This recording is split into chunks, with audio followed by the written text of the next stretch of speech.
नमस्कार मंडळी, तुमचं तन्वी किचन कट्टा या यूट्यूब चॅनलवर तुमचं स्वागत आहे। चला तर आज आपण बघणार आहोत झणझणीत असा कोल्हापुरी मटण रस्सा। बघू शकता तुम्ही कसा अप्रतिम अशी रेसिपी आपली झालेली आहे। आज आपण कोल्हापुरी मटण रस्सा बघणार आहोत, पण त्याआधी जर तुम्ही माझ्या चॅनलवर नवीन असाल तर नक्कीच माझ्या चॅनलला सबस्क्राइब करा, आपल्या नवीन चॅनलला सपोर्ट करा। आपली व्हिडिओ जर आवडल्यास नक्की व्हिडिओ शेअर करा, लाईक करा। बघू शकता तुम्ही अप्रतिम अशी रेसिपी आज झालेली आहे। तर आज आपण बघणार आहोत कोल्हापुरी मटण रस्सा। चला तर वेळ न घालवता आपण लगेचच रेसिपीला सुरुवात करूया। सर्वप्रथम मी येथे अर्धा किलो मटण घेतलेले आहे। बघू शकता तुम्ही अर्धा किलो मटण मी येथे घेतलेले आहे। हे मटण मी 2 ते 3 वेळा स्वच्छ पाण्याने धुवून घेतलेले आहे। त्यानंतर मी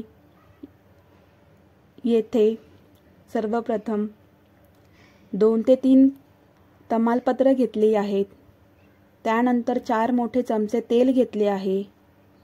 1 मोठा बारीक कांदा चिरून घेतलेला आहे। त्यानंतर मी येथे 4 ते 5 लवंगा घेतल्या आहेत। 4 ते 5 काळी मिरी घेतलेली आहे। 2 ते 3 चमचे आलं लसूण पेस्ट घेतलेली आहे। त्यानंतर मी येथे 2 ते 3 काड्या दालचिनी घेतलेली आहे। मटण शिजताना हा गरम मसाला मटणात उतरून चव अगदी छान येते आणि आपलं मटण अगदी चांगलं शिजून येतं। सर्वप्रथम मी कुकरमध्ये 4 मोठे चमचे तेल घेतलं आहे। या तेलामध्ये मी 2 ते 3 तमालपत्र घालून घेतली आहेत।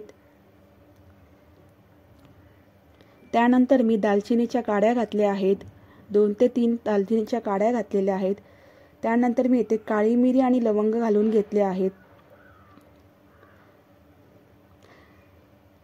हे सर्व गरम मसाले मी चांगले परतून घेतलेले आहेत। त्यामध्ये मी 2 ते 3 चमचे आलं लसूण पेस्ट पण घालून घेतलेली आहे व 1 मोठा बारीक चिरून घेतलेला कांदा घातलेला आहे। कांदा हा चांगला मऊ होईपर्यंत परतून घ्यायचा आहे। 2 ते 3 मिनिटं छान असा कांदा आपला परतून घ्यायचा आहे।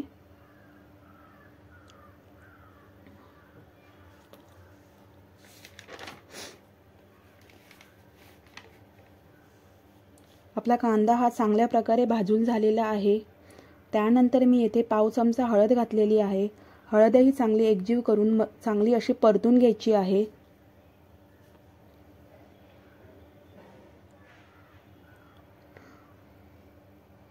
बघू शकता तुम्ही आपला कांदा हा चांगला मऊसूत असा भाजून झालेला आहे।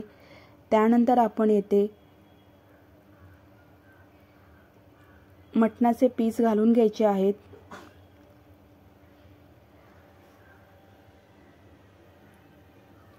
सर्व मटणाचे पीस त्या कुकरमध्ये घालून घ्यायचे आहेत।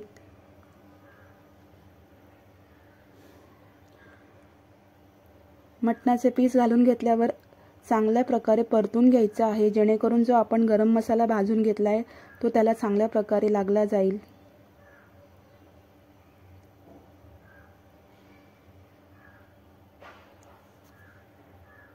चांगल्या प्रकारे एकजीव असं भाजून म्हणजेच मिक्स करून घ्यायचं आहे।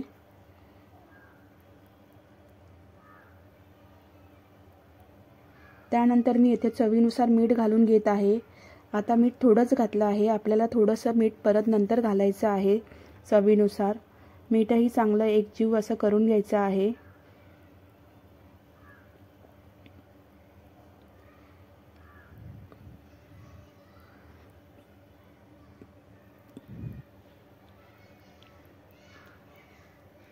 चांगलं असं आपलं मिश्रण मिक्स झालेलं आहे। त्यानंतर मी इथे 1 मोठा ग्लास पाणी घातलेले आहे मटण शिजवण्यासाठी। कुकरचं झाकण लावून आपण त्याच्या 5 ते 7 शिट्ट्या काढून घ्यायचा आहे।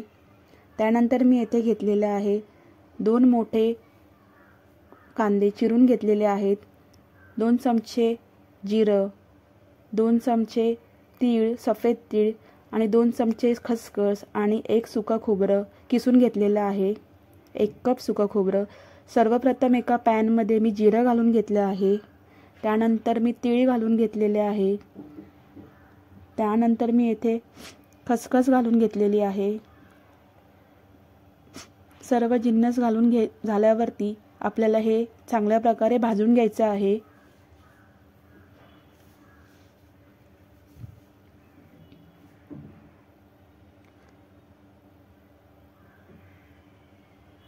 चांगलं असं एकजीव असं भाजून घ्यायचं आहे. 1 ते 2 मिनिटं त्याला परतून घ्यायचं आहे. जर तुम्ही माझ्या चॅनलवरती खरंच नवीन असाल तर तुम्ही माझा व्हिडिओ कुठून पाहत आहात नक्की कमेंट करून सांगा. त्यानंतर मी येथे 1 कप सुकं खोबरं बारीक किसून घेतलेलं ते घातलेलं आहे. तेही चांगलं कुरकुरीत होईपर्यंत भाजून घ्यायचं आहे. सुकं खोबरं हे चांगलं लालसर असं कुरकुरीत होईपर्यंत भाजून घ्यायचं आहे. बघू शकता आपलं सुकं खोबरं चांगलं कुरकुरीत असं भाजून झालेलं आहे.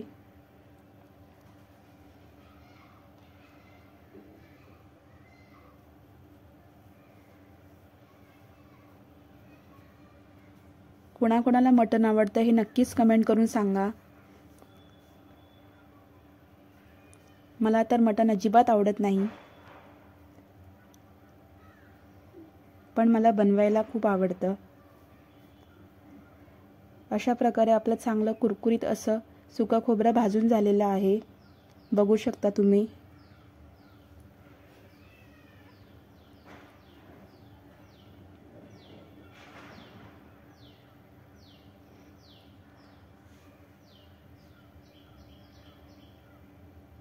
हे सर्व साहित्य नंतर आपण एका भांड्यामध्ये मिक्सरच्या भांड्यामध्ये काढून घेऊन त्याला बारीक करून घ्यायचं आहे.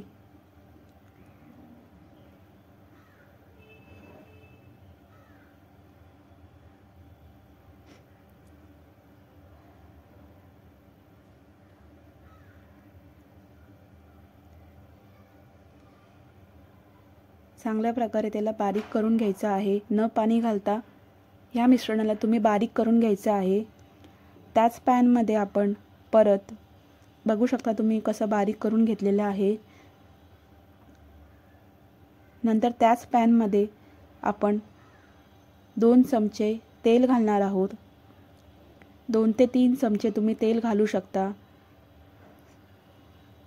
त्यानंतर त्यामध्ये आपण 2 मोठे चिरून घेतलेले कांदे घालणार आहोत. 4 ते 5 लसूण पाकळ्या घालणार आहोत.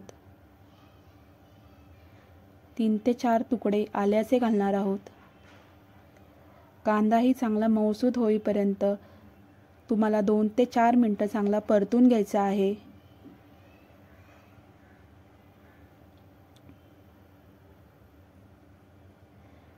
कांदा असा मऊसूत आणि लाल होईपर्यंत तुम्हाला चांगला मंद आचेवरती परतून घ्यायचा आहे. तुम्हाला जर तेल कमी वाटल्यास तुम्ही घालू शकता. बघू शकता तुम्ही आपला कांदा हा चांगला मऊसूत आणि लालसर असा परतून होत आहे, म्हणजेच परतून झालेला आहे.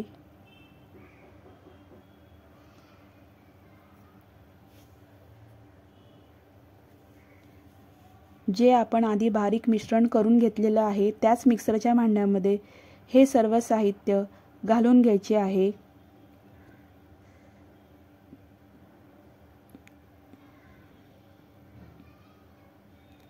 त्यानंतर आपण येथे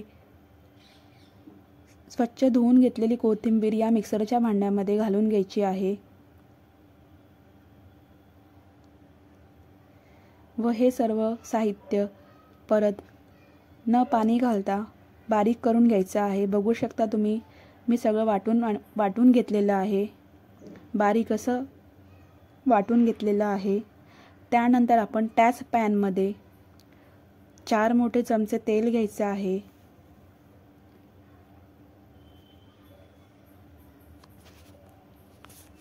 तेल चांगले गरम झाल्यावर त्यामध्ये जो आपण आता बारीक करून घेतलेला मसाला आहे तो सर्व त्या पॅनमध्ये घालायचा आहे.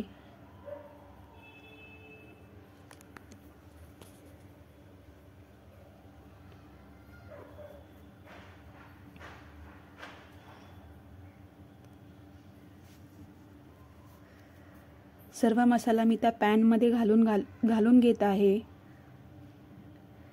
व तोही मसाला आपल्याला 2 ते 4 मिनिटं चांगला हलकासा परतून घ्यायचा आहे।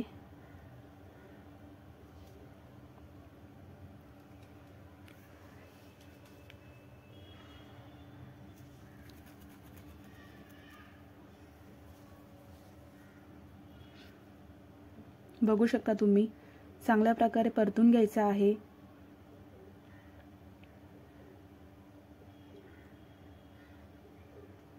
त्यामध्ये नंतर तुम्ही कोणत्याही ब्रँडचा कांदा लसूण मसाला त्यामध्ये अर्धी वाटी घालायचा आहे। तुम्ही तुमच्या चवीनुसार तिखट जास्त कमी जास्त करू शकता। त्यानंतर मी येथे काश्मीरी मसाला घातलेला आहे 4 मोठे चमचे। हे दोन्ही मसाले चांगले मिक्स करून घ्यायचे आहेत, एकजीव असे करून घ्यायचे आहेत।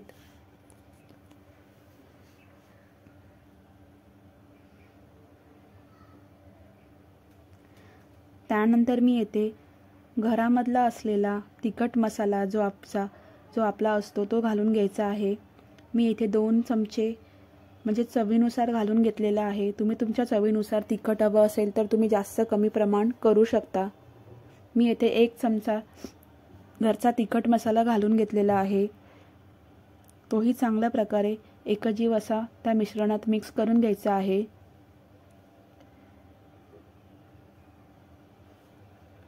चांगले 2 ते 3 मिनिटं आपला हा मसाला देखील सर्व मसाले परतून झालेला आहे।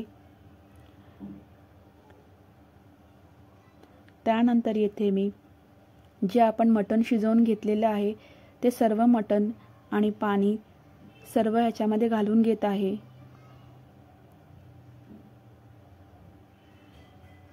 गॅस ही मंद आचेवरतीच ठेवायची आहे। चांगल्या प्रकारे ते मसाले त्यामध्ये मिक्स करून घ्यायचे आहे।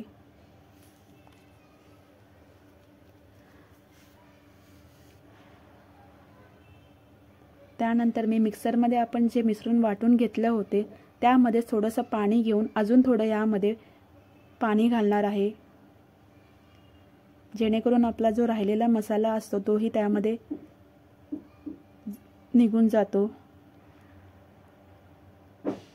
बघू शकता आपलं कोल्हापुरी झणझणीत असं मटण रस्सा तयार होत आहे। ते मिश्रण चांगल्या प्रकारे मिक्स करून घ्यायचं आहे।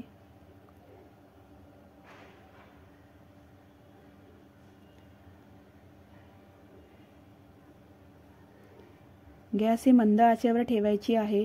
त्यानंतर मी अजून थोडंसं मीठ घालून घेत आहे, कारण की आपण अगोदर थोडंसं मीठ घातलेलं होतं, म्हणून आताही थोडंसं आपल्या चवीनुसार थोड्या प्रमाणात मीठ घालून घ्यायचं आहे। बघू शकता मस्तपैकी तरी आणि कलर आलेला आहे। आपला कोल्हापुरी झणझणीत असा मटण रस्सा येथे तयार झालेला आहे। नक्की तुम्हाला ही रेसिपी कशी वाटली नक्की कमेंट करून सांगा। वरून अशी कोथिंबीर घालून घ्यायची आहे। जर तुम्हाला ही रेसिपी आवडली तर नक्की लाईक करा, शेअर करा व जर तुम्ही आमच्या चॅनलवर नवीन असाल तर नक्की चॅनलला सबस्क्राईब करा।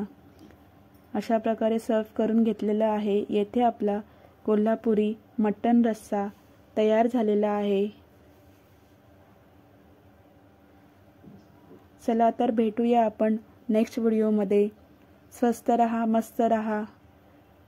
रेसिपीला लाईक करा, शेअर करा, व्हिडिओ पूर्ण बघत रहा। चला तर भेटूया नेक्स्ट व्हिडिओमध्ये।